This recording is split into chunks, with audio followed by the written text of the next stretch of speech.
جہانگیر ترین اور علیم خان چور نکلے، خدا کا خوف کھاؤ، لوگوں کو گمراہ کرنا چھوڑ دو۔ قوموں کا استحکام چوری اور ڈاکوں سے ناممکن ہے۔ یہ سب میں نہیں کہہ رہی، یہ کہہ رہے ہیں وہ لوگ جن کی پارٹی کا نام چوری کیا ہے جہانگیر ترین اور علیم خان نے۔ جی ہاں، آپ کی نئی پارٹی کی بات ہو رہی ہے جس کا نام استحکام پاکستان ہے۔ بھکر سے استحکام پاکستان پارٹی کے سربراہان اور عہدیداران سامنے آ گئے۔ استحکام پاکستان پارٹی تحریک کے مرکزی صدر احمد کلیم اور سینئر نائب صدر ایمن جاوید نے کہا کہ پاکستان میں اس وقت سیاست انتہائی مضحکہ خیز صورت اختیار کیے ہوئے ہے۔ جن لوگوں کو نااہل قرار دیا گیا ہے اور سزا دی گئی ہے وہ لوگ ملک اور قوم کے مستقبل کے فیصلے کر رہے ہیں۔ مخصوص سیاسی جماعتوں اور کرپٹ اشرافیہ کے گروہوں کی نہ صرف مکمل سہولت کاری کی جا رہی ہے بلکہ حقیقی عوامی اور سیاسی جماعتوں کو دیوار سے لگایا جا رہا ہے۔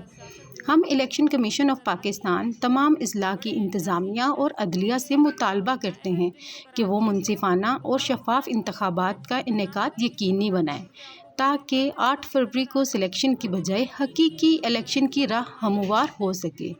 ملک کی تقدیر صرف اس صورت میں بدلے گی جب قائد اعظم کے نظریے کے مطابق جمہوریت اور عوامی رائے سے فیصلے ہوں گے۔ یہ بات دونوں رہنماؤں نے مقامی ہوٹل میں میڈیا سے گفتگو کرتے ہوئے کیا۔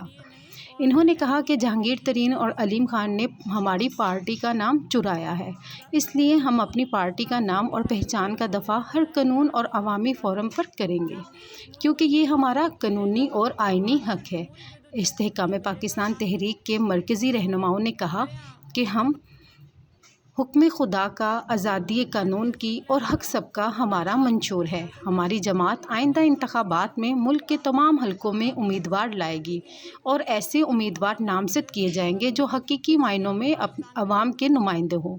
انہوں نے کہا کہ جہانگیر ترین کی پارٹی کا مقابلہ ہر جگہ ہر صورت امیدوار کھڑے کیے جائیں گے اور مستحکم پاکستان کی حصول تک اپنی جدوجہد جاری رکھیں گے۔ مزید انہوں نے کیا کہا، آئیے آپ کو بھی سنواتے ہیں۔